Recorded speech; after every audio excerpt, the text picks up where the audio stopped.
Le Ritz-Carlton de Paris brillait sous le soleil printanier, ses façades historiques reflétant l'élégance séculaire de la place Vendôme. Pour Sophie Dubois, 26 ans, ce matin marquait le début d'une nouvelle ère dans sa carrière. Après 5 années d'études en gestion hôtelière et 2 stages dans des établissements prestigieux, elle avait enfin décroché le poste de ses rêves. Réceptionniste principale dans l'un des palaces les plus renommés de la capitale française. Vêtue de son nouvel uniforme impeccablement repassé, Sophie rajusta une dernière fois son badge doré devant le miroir des vestiaires. Ses cheveux châtains étaient parfaitement coiffés en chignon. Son maquillage discret soulignait ses yeux noisettes.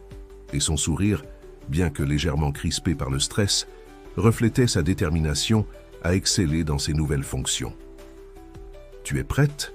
demanda Margot, la directrice adjointe, une femme élégante d'une 50aine d'années qui avait supervisé sa formation. « Le hall commence à s'animer et je veux que tu prennes tes marques avant l'arrivée des premiers clients. » Sophie acquiesça avec enthousiasme. « Absolument, Madame Laurent. J'ai révisé tous les protocoles et mémorisé la liste des arrivées prévues aujourd'hui. » « Parfait. N'oublie pas, dans cet hôtel, chaque client est une personnalité importante. La discrétion et l'excellence du service font notre réputation depuis plus d'1 siècle. » Le hall majestueux s'éveillait doucement. Les premiers rayons du soleil traversaient les immenses fenêtres, faisant scintiller les lustres en cristal. Le personnel de service effectuait ses dernières vérifications. Les fleuristes ajustaient les somptueuses compositions qui ornaient des tables en marbre, tandis que les voituriers prenaient position devant l'entrée principale. Sophie s'installa, derrière le comptoir de réception, admirant une dernière fois le luxe qui l'entourait. Les murs ornés de boiseries dorées, les tapis persans aux motifs complexes, les œuvres d'art soigneusement sélectionnées, tout respirait l'opulence et le raffinement. Elle se sentait privilégiée de travailler dans un tel environnement. Les premières heures de sa matinée se déroulèrent sans accroc. Elle géra avec professionnalisme le départ d'un couple d'industriels japonais, répondit aux demandes particulières d'une famille américaine et coordonna l'arrivée des bagages d'une célèbre actrice française qui séjournait régulièrement à l'hôtel. Vers 11 heures, alors que le hall bourdonnait d'activité, un homme d'apparence modeste franchit les portes tournantes. Il portait un kéfié traditionnel, une chemise simple, un pantalon beige et des sandales, une tenue qui contrastait fortement avec le cadre luxueux de l'établissement. Sophie ne put s'empêcher de froncer légèrement les sourcils. L'homme s'approcha du comptoir d'un pas tranquille, observant les alentours avec un intérêt manifeste. « Bonjour, monsieur », dit Sophie d'un ton poli mais distant, adoptant inconsciemment une attitude condescendante. « Puis-je vous aider ?»« Oui, s'il vous plaît », répondit l'homme dans un français impeccable teinté d'un léger accent. « J'aimerais une chambre pour quelques nuits. » Sophie hésita un instant, cherchant ses mots avec soin. « Monsieur, vous savez certainement que nous sommes un établissement de très haut standing. Nos tarifs commencent à 1 200 € la nuit. Peut-être préféreriez-vous un hôtel plus adapté à vos besoins ?» L'homme la regarda avec une expression indéchiffrable, ses yeux sombres semblant la jauger. « Et quel genre d'hôtel me suggérez-vous, mademoiselle ? Il y a plusieurs excellents établissements 3 étoiles dans le quartier qui pourraient... » Sophie s'interrompit en voyant Margot Laurent s'approcher rapidement, le visage pâle. Margot Laurent s'empressa d'intervenir, son visage habituellement composé trahissant une vive inquiétude. « Monsieur Al-Rachid, je vous prie d'accepter nos plus sincères excuses pour cet accueil. Sophie est nouvelle parmi nous et ne vous connaissait manifestement pas. » Le sang de Sophie se glaça dans ses veines. Al-Rachid. Ce nom lui était familier. Elle l'avait lu dans les journaux économiques. Khalid Al-Rachid, le milliardaire discret, qui venait d'acquérir plusieurs établissements de luxe en Europe, dont « Notre hôtel », murmura-t-elle mortifiée. « En effet », confirma Margot, « Monsieur Al-Rachid est le nouveau propriétaire de notre établissement. » Sophie sentit le sol se dérober sous ses pieds, son premier jour, et elle venait de suggérer au propriétaire de l'hôtel d'aller séjourner ailleurs. Sa carrière était finie avant même d'avoir commencé. « Mademoiselle Dubois ?» dit Khalid Al-Rachid, d'une voix calme. « J'aimerais vous voir, dans mon bureau dans 1 heure. Madame Laurent vous montrera le chemin. » Sur ces mots, il se dirigea vers les ascenseurs, laissant Sophie paralysée derrière son comptoir. Margot posa une main réconfortante sur son épaule. « Je suis désolée, Sophie. J'aurais dû te prévenir que M. Al-Rachid avait l'habitude de visiter ces établissements incognito. C'est un homme qui privilégie la simplicité et déteste l'ostentation. » Les minutes qui suivirent parurent interminables à Sophie. Elle continua à accomplir ses tâches mécaniquement, son esprit tournant et retournant la scène qui venait de se dérouler. Comment avait-elle pu être aussi superficielle? Elle qui avait toujours critiqué les préjugés, venait elle-même de tomber dans le piège le plus basique du jugement sur l'apparence. À l'heure dite, Margot l'accompagna jusqu'au dernier étage où se trouvait le bureau directorial. Sophie remarqua que ses mains tremblaient légèrement lorsqu'elle frappa à la porte. « Entrez », répondit une voix calme. Le bureau était étonnamment sobre pour un palace parisien. Pas de dorures excessives, ni de mobilier tape à l'œil, mais des lignes épurées et des matériaux nobles assemblés avec goût. Khalid Al-Rachid, toujours vêtu de sa tenue simple, était assis derrière un bureau en bois sombre. « Asseyez-vous, mademoiselle Dubois », dit-il en désignant un fauteuil face à lui.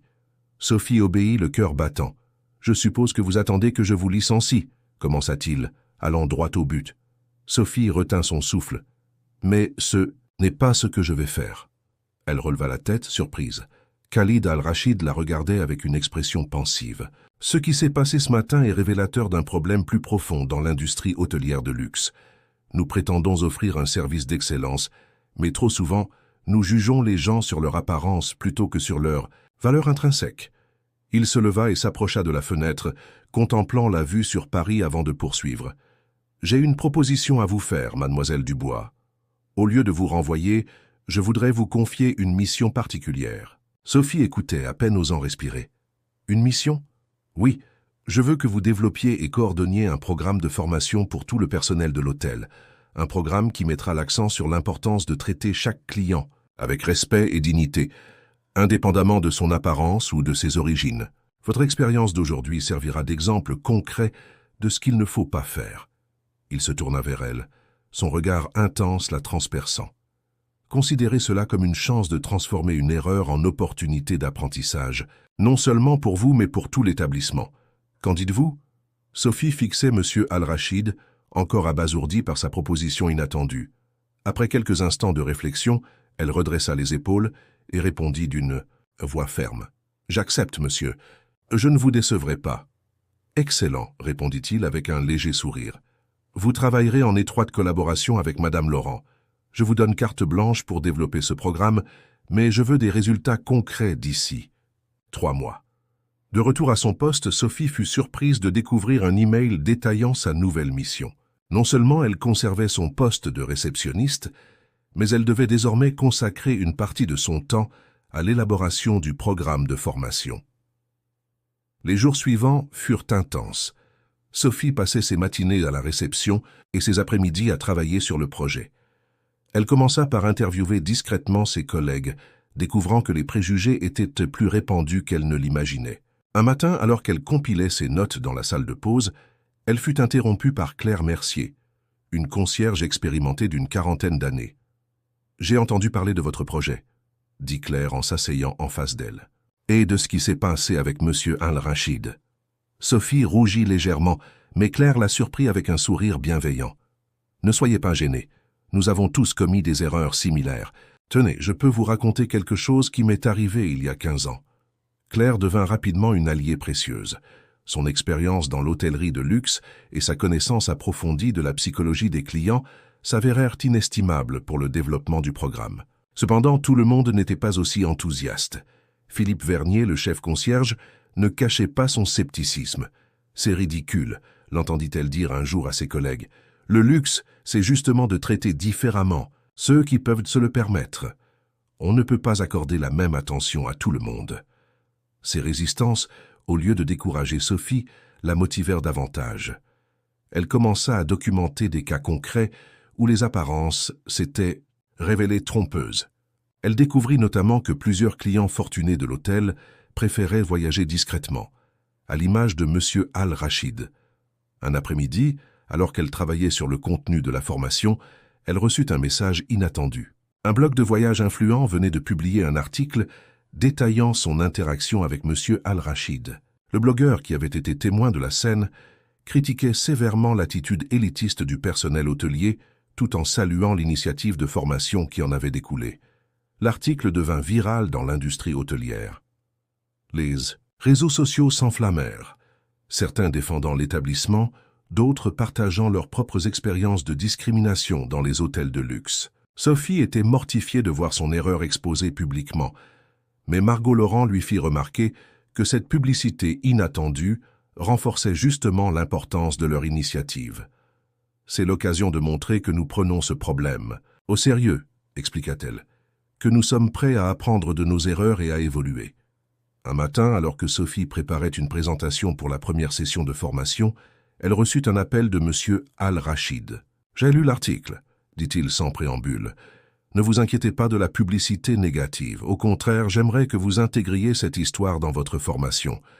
La transparence sur nos erreurs est le meilleur moyen de progresser. » La première session de formation eut lieu dans la salle de conférence de l'hôtel. Sophie, malgré son appréhension, se tenait droite devant ses collègues rassemblés.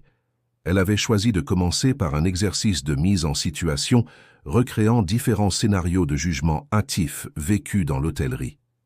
Claire l'assistait, apportant son expertise et sa crédibilité auprès du personnel plus ancien. Même Philippe Vernier, bien que toujours sceptique, participait activement aux discussions. « L'excellence du service ne se mesure pas à la valeur du costume du client, » expliquait Sophie, « mais à notre capacité à faire sentir chaque personne unique et respectée. » Pendant la pause, M. Al-Rachid fit une apparition surprise. Cette fois, il portait un costume élégant qui contrastait avec sa tenue simple du premier jour. « Je voudrais partager quelque chose avec vous, » dit-il à l'Assemblée. Il raconta alors comment, plus jeune, malgré sa fortune, il avait souvent été victime de préjugés lors de ses voyages en Europe. « J'ai appris que la vraie classe d'un établissement se mesure à sa capacité à traiter chaque client avec la même considération, » conclut-il. Son témoignage eut un impact profond sur l'équipe. Sophie remarqua que même les plus réticents semblaient touchés par son histoire personnelle. Les semaines suivantes, le programme prit de l'ampleur. Sophie organisa des ateliers pratiques, invitant des experts en communication interculturelle et en psychologie du service. Elle mit en place un système de mentorat où les employés expérimentés, comme Claire, guidaient les nouveaux venus. Un jour, alors qu'elle terminait une session, Margot Laurent l'informa qu'un nouveau client venait d'arriver. « Il dit être un ami proche de M. Al-Rachid, » murmura-t-elle, « mais il est habillé très simplement. » Sophie comprit immédiatement. C'était un test. Elle accueillit le client avec une attention sincère et respectueuse, veillant à ce que chaque membre du personnel fasse de même. Ce qu'elle ignorait, c'est que d'autres clients mystères suivraient dans les semaines à venir, envoyés discrètement par M. Al-Rachid pour évaluer les progrès. Le programme commençait à porter ses fruits. Les commentaires des clients sur les sites d'avis en ligne évoluaient, soulignant de plus en plus souvent l'accueil chaleureux et non discriminatoire de l'établissement. Un soir, après une journée particulièrement chargée, Claire invita Sophie à prendre un café. « Tu sais, dit-elle, quand j'ai commencé dans ce métier, j'ai fait la même erreur que toi. J'ai jugé un client sur son apparence et ça m'a coûté une opportunité importante. Mais contrairement à toi, je n'ai pas eu la chance de transformer cette erreur en quelque chose de positif. » Sophie réalisa alors que son programme ne se limitait pas à améliorer le service client. Il créait un espace de dialogue où chacun pouvait partager ses expériences et apprendre des autres. Elle décida d'ajouter une nouvelle dimension à la formation, un forum de discussion hebdomadaire où le personnel pouvait échanger librement sur les défis rencontrés et les solutions trouvées. Ces sessions informelles devinrent rapidement un moment attendu par toute l'équipe. Un matin, Philippe Vernier, qui s'était montré si critique au début, vint la voir. « J'ai repensé à ce que vous avez dit sur l'excellence du service, » admit-il. « Hier, j'ai reçu un client en jean et t-shirt. Mon premier réflexe a été de le traiter avec moins d'attention. Puis je me suis souvenu de vos formations. Il s'est avéré que c'était un chef d'entreprise de la Silicon Valley, mais ce n'est même pas ça l'important. L'important, c'est que j'ai compris que chaque personne mérite le même respect. » L'impact du programme de formation commençait à dépasser les murs du Ritz-Carlton. Des journalistes spécialisés dans le tourisme de luxe sollicitaient des interviews, intrigués par cette approche novatrice de l'hospitalité. Sophie, encouragée par Margot Laurent, accepta de répondre à quelques questions, tout en veillant à rester modeste et à mettre en avant le travail collectif de l'équipe. Un matin, alors qu'elle consultait ses emails, Sophie découvrit un message qui la fit sourire. Plusieurs autres hôtels de luxe parisiens demandaient des informations sur le programme. « Votre erreur initiale est en train de révolutionner notre industrie », commenta Claire en lui apportant son café matinal. Cependant, ce succès grandissant apportait son lot de défis. Certains clients habitués, attachés à un service plus traditionnel, s'inquiétaient de voir l'établissement perdre son caractère exclusif. « Nous ne baissons pas nos standards », expliquait patiemment Sophie lors des formations. « Nous les élevons en les appliquant uniformément à tous. » Un après-midi, M. Al-Rachid convoqua Sophie dans son bureau. Elle le trouva en compagnie d'un homme élégant qu'elle reconnut immédiatement, Hassan Al-Thani, l'ambassadeur du Qatar en France et figure respectée dans le monde diplomatique. « Mademoiselle Dubois », commença M. Al-Rachid, « Son Excellence l'ambassadeur Al-Thani est un vieil ami. Il a entendu parler de notre programme et souhaitait vous rencontrer personnellement. » L'ambassadeur se leva pour la saluer. « Votre initiative m'intéresse particulièrement, » dit-il. « Dans ma fonction, je vois souvent comment les préjugés peuvent affecter les relations entre les peuples.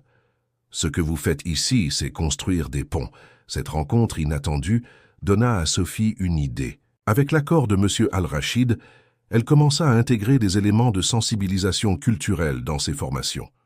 Elle invita des experts en protocole international, des spécialistes des traditions de différentes régions du monde, et même des voyageurs expérimentés pour partager leurs perspectives. Claire l'aida à organiser une semaine des cultures à l'hôtel où chaque jour était consacré à une région différente du monde. Le personnel apprenait les subtilités des codes culturels, des formules de politesse aux gestes à éviter, en passant par les pratiques d'accueil traditionnelles. Cette initiative rencontra un succès inattendu auprès des clients. Beaucoup appréciaient de voir le personnel faire l'effort de comprendre et respecter leurs traditions culturelles. Les commentaires positifs affluaient, et le taux de satisfaction des clients atteignait des sommets historiques.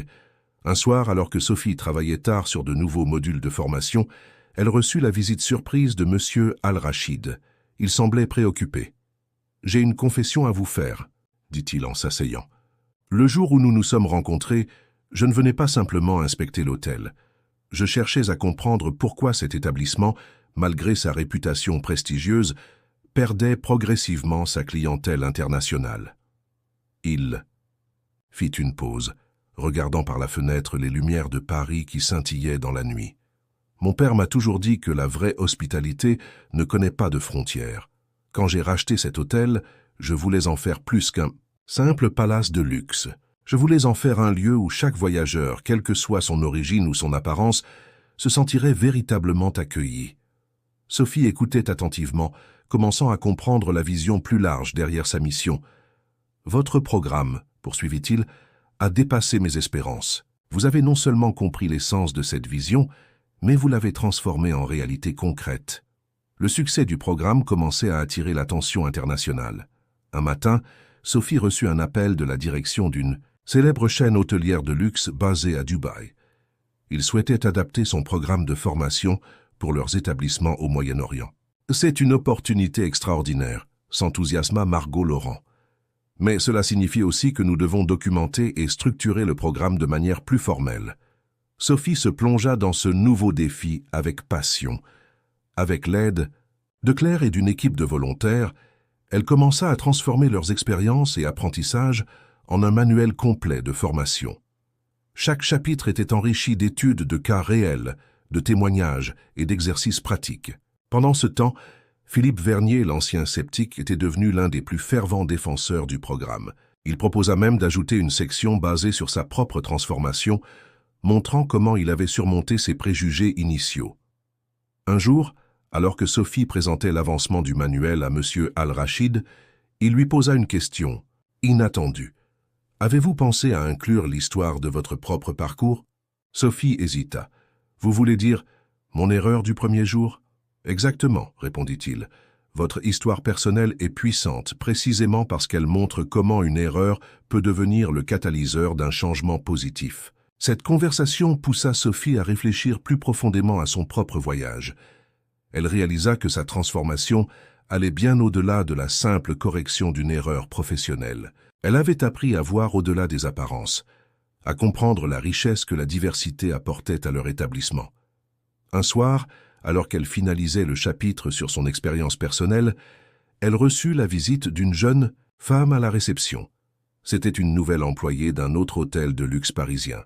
« J'ai lu l'article sur votre programme », dit-elle. « Dans mon hôtel, nous faisons face aux mêmes problèmes de préjugés, mais personne n'ose en parler.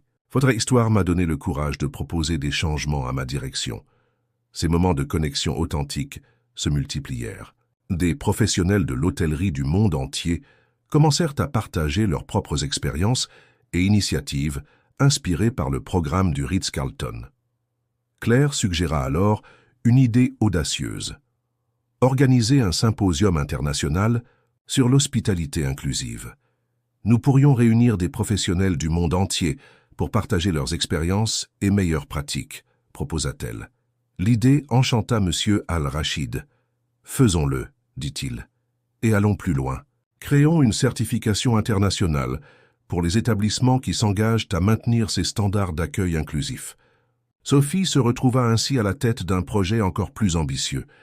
Le symposium était prévu pour dans 3 mois, et des représentants d'hôtels de luxe du monde entier avaient déjà confirmé leur participation. Un matin, alors qu'elle travaillait sur l'organisation de l'événement, elle reçut un email qui la fit sourire. Le blog de voyage qui avait initialement critiqué l'hôtel souhaitait faire un suivi de l'histoire. Le blogueur était impressionné par la transformation de l'établissement et voulait documenter comment une erreur avait déclenché un mouvement de changement dans l'industrie hôtelière de luxe. Les préparatifs du symposium international battaient leur plein. Le grand salon du Ritz-Carlton se transformait peu à peu en un espace de conférence sophistiqué. Sophie, submergée par l'ampleur de l'événement à venir, jonglait entre ses responsabilités quotidiennes et l'organisation de ce qui s'annonçait comme un moment historique pour l'industrie hôtelière. « Nous avons des confirmations de présence de 37 pays », annonça Claire lors d'une réunion de préparation. Des représentants d'hôtels de luxe de Tokyo à New York, en passant par Dubaï et Sao Paulo. Margot Laurent ajouta « L'ambassadeur Al-Thani a également confirmé qu'il prononcera le discours d'ouverture. Sa présence donnera une dimension diplomatique à l'événement. » Pendant que l'équipe s'activait aux préparatifs, Sophie reçut une visite inattendue dans son bureau. Une jeune femme d'une 20aine d'années, portant l'uniforme des stagiaires, se présenta timidement. « Je m'appelle Amira, dit-elle.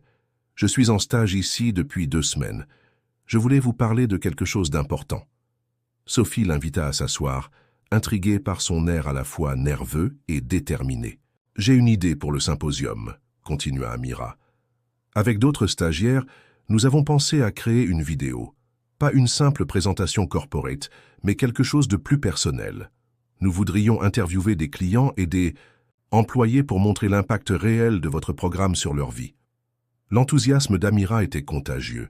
Sophie réalisa que les jeunes stagiaires, représentant la nouvelle génération de l'hôtellerie, avaient une perspective unique à apporter. Avec l'accord de M. Al-Rachid, l'équipe de stagiaires se mit au travail. Ils recueillirent des témoignages touchants.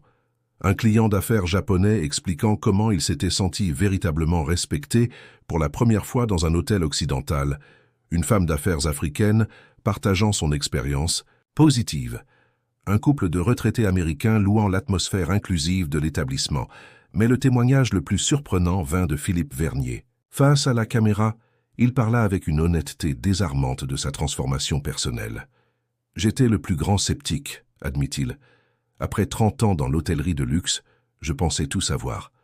Ce programme m'a appris que l'excellence ne se mesure pas au prix d'un costume, mais à la qualité de l'attention que nous accordons à chaque être humain. » Pendant ce temps, les médias commençaient à s'intéresser au symposium à venir. Un journal économique prestigieux contacta Sophie pour un portrait. L'article, intitulé « La révolution silencieuse de l'hôtellerie de luxe », présentait le programme comme un modèle de transformation culturelle réussi. Un soir, alors que Sophie regardait la première version de la vidéo des stagiaires dans son bureau, M. Al-Rachid frappa à sa porte. Il semblait particulièrement ému après le visionnage. « Vous savez, » dit-il après un long moment de silence, « quand j'ai repris cet hôtel, certains de mes conseillers pensaient que j'étais fou. Le luxe se vend sur l'exclusivité, disait-il. On ne peut pas être inclusif et maintenir les standards. Il se trompait. Il se leva et s'approcha de la fenêtre, contemplant la ville illuminée. Mon père était un homme simple qui a construit son empire en restant fidèle à ses valeurs. Il m'a toujours dit que la vraie richesse n'est pas dans ce que nous possédons, mais dans notre capacité à voir la valeur en chaque personne. À une semaine du symposium, la vidéo des stagiaires fut mise en ligne sur les réseaux sociaux de l'hôtel.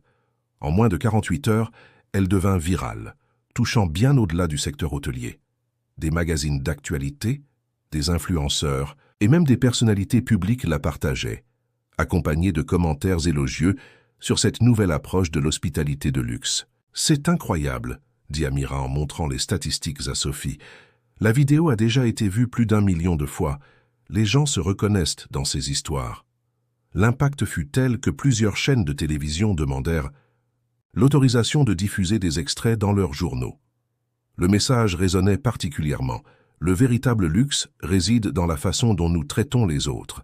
Cependant, ce succès viral apporta son lot de défis. L'hôtel fut soudain submergé de demandes de réservation. Des curieux venaient même dans le hall, juste pour observer comment l'établissement gérait cette approche inclusive.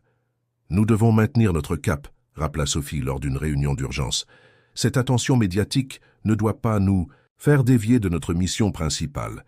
Offrir un accueil authentique et respectueux à chaque personne qui franchit nos portes. » Claire suggéra de mettre en place des visites guidées hebdomadaires pour les professionnels du secteur, permettant de canaliser l'intérêt tout en préservant la tranquillité des clients. Un matin, alors que Sophie supervisait les derniers préparatifs du symposium, elle reçut un appel surprenant. C'était le blogueur qui avait initialement critiqué l'hôtel. Il était à Paris et souhaitait la rencontrer. « J'ai suivi de près l'évolution de votre programme », dit-il lors de leur rencontre. « Ce qui m'impressionne le plus, c'est que vous n'avez pas simplement corrigé un problème.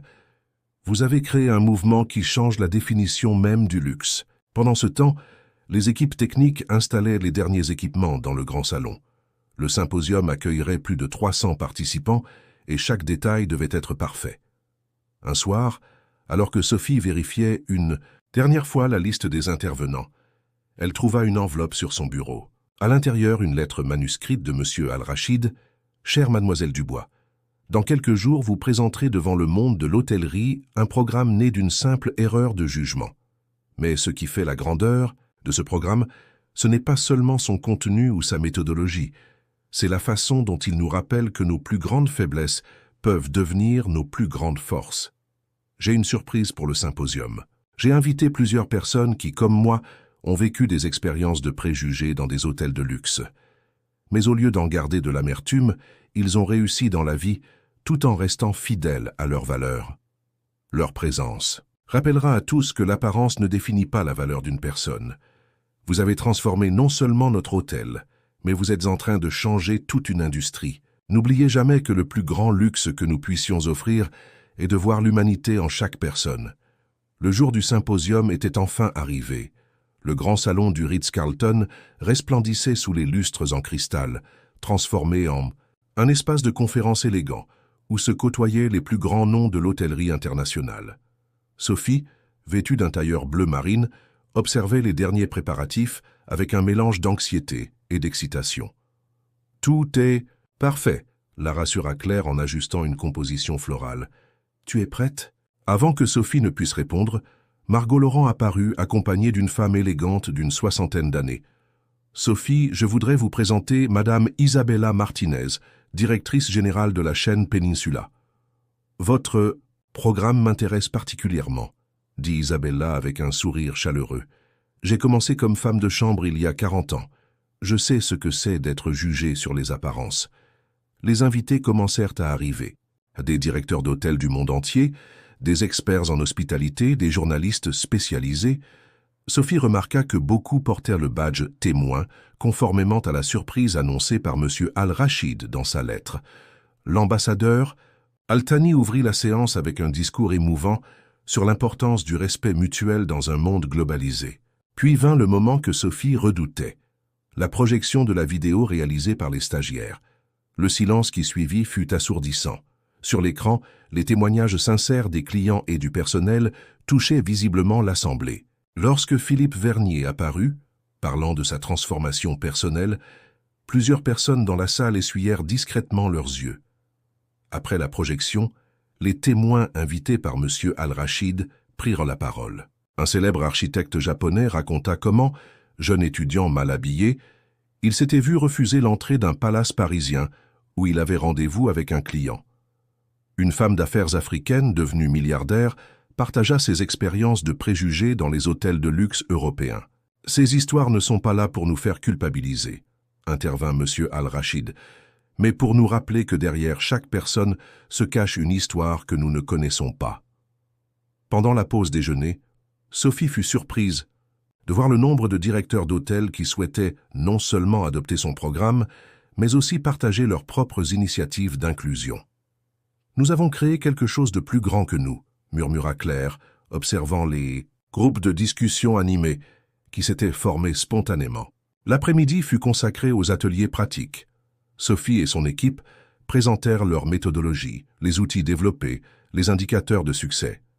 Mais le moment le plus touchant vint d'Amira et des autres stagiaires qui animèrent une session sur la perspective de la nouvelle génération. « Nous ne voulons plus d'un luxe qui exclut », déclara Amira avec passion. « Nous voulons un luxe qui élève, qui inspire, qui connecte les gens. » En fin de journée, alors que les participants commençaient à partir, une jeune femme s'approcha de Sophie.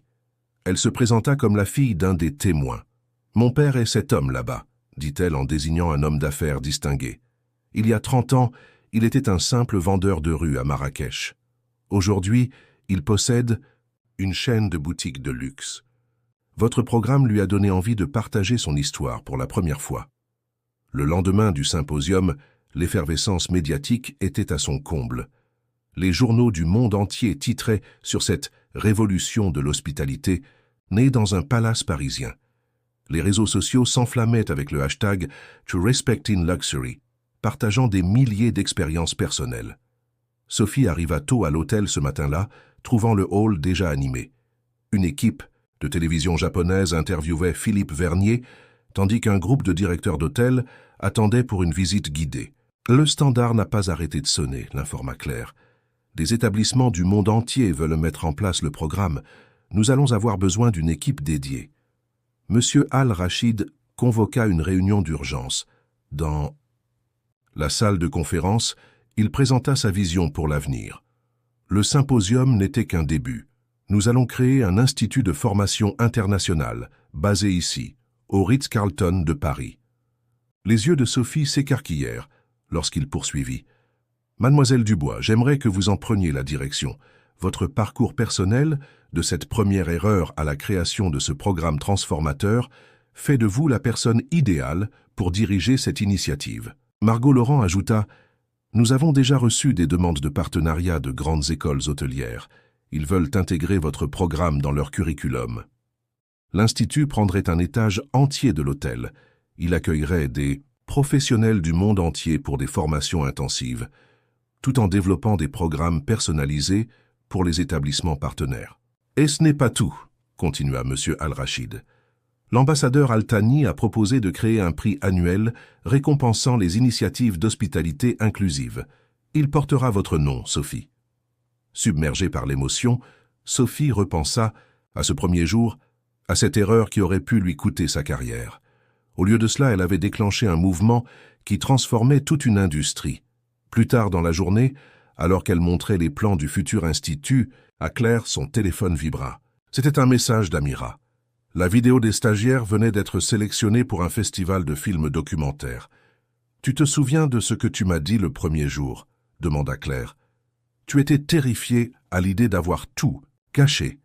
Regarde où nous en sommes maintenant. » Le soir venu, Sophie resta seule dans son bureau, relisant les nombreux messages de soutien reçus après le symposium.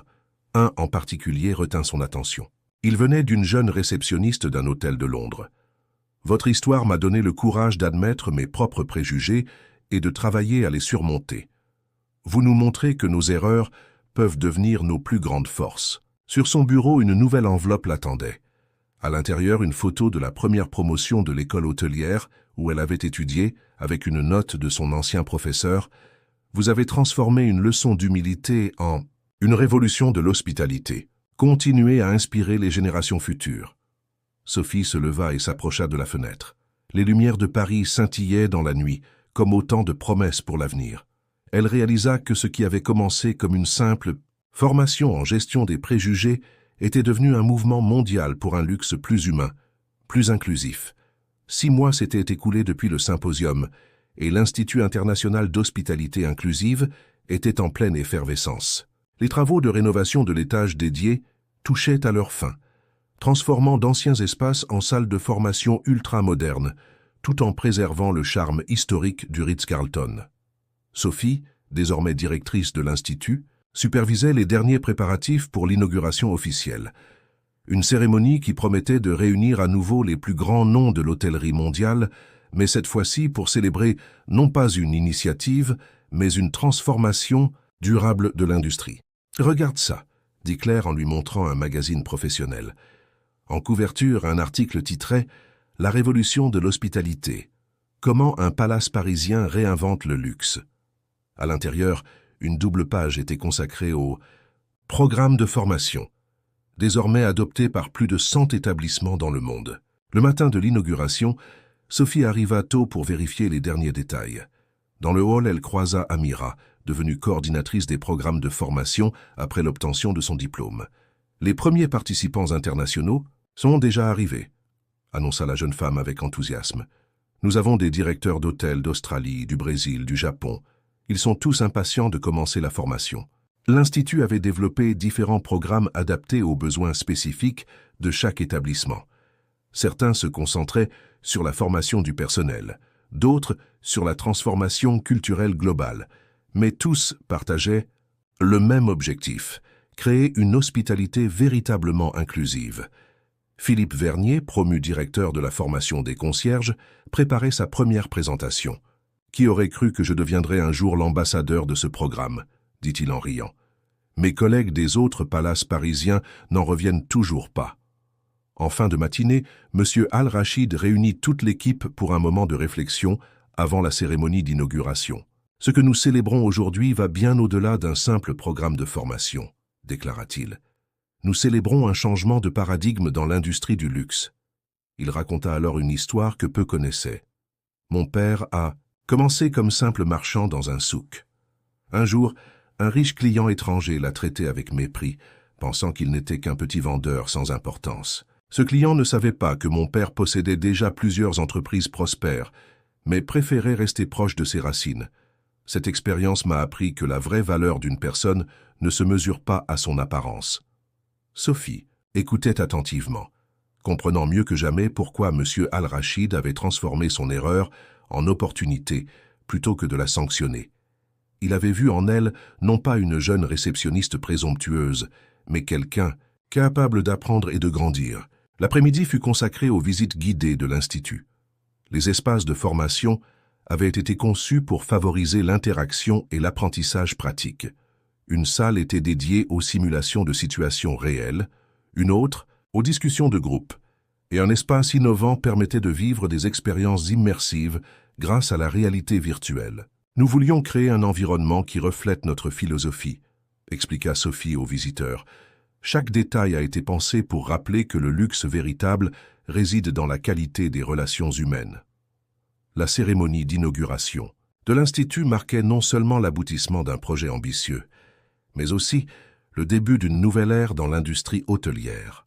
L'ambassadeur Altani, premier intervenant de la soirée, annonça officiellement la création du prix Sophie Dubois de l'excellence en hospitalité inclusive, qui récompenserait chaque année les initiatives les plus innovantes dans ce domaine. « Ce prix, déclara-t-il, rappellera à tous que la plus grande forme de luxe est de reconnaître la dignité inhérente à chaque être humain. » Lorsque Sophie monta sur scène pour son discours, elle fut surprise de voir dans l'assemblée plusieurs visages familiers.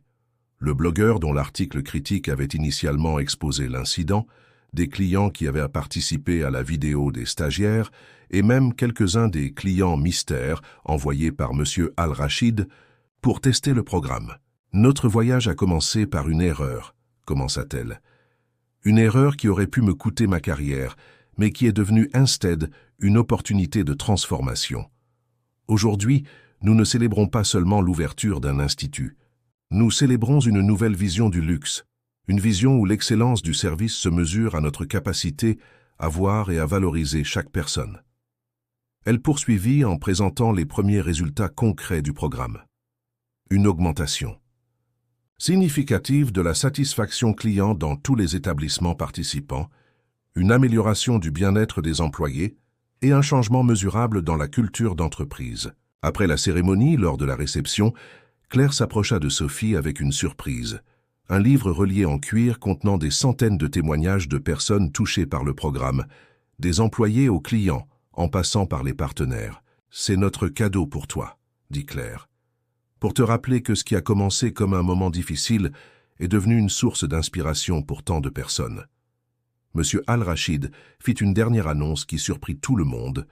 L'Institut allait créer un fonds de bourse pour permettre à des jeunes de milieux défavorisés d'accéder aux formations en hôtellerie de luxe. La diversité ne doit pas se limiter à nos clients, déclara-t-il. Elle doit aussi se refléter dans nos équipes. Plus tard dans la soirée, alors que les invités commençaient à partir, Sophie se retrouva seule dans le hall du Ritz-Carlton. Elle se souvint de ce premier jour, de sa nervosité, de ses préjugés, de cette rencontre qui avait tout changé. Le hall était toujours aussi majestueux, mais elle le voyait différemment maintenant. Ce n'était plus seulement un symbole de luxe et d'élégance, mais un espace où chaque personne pouvait être accueillie avec dignité et respect. Amira la rejoignit, tenant une lettre. « Le premier groupe de boursiers arrive le mois prochain, » dit-elle avec enthousiasme. « Ils viennent de 10 pays différents. » Sophie sourit, réalisant que leur travail ne faisait que commencer. L'Institut n'était pas une fin en soi, mais le début d'un changement plus profond dans l'industrie du luxe. Un changement qui rappelait que le véritable luxe ne se mesure pas à l'apparence ou au statut social, mais à la capacité de reconnaître et de célébrer la dignité de chaque être humain.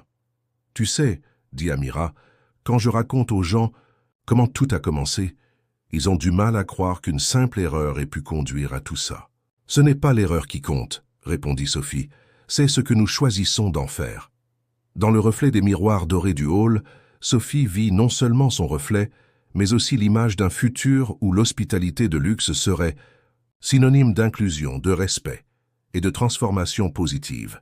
Un futur qu'elle avait contribué à créer, non pas malgré son erreur, mais grâce à elle.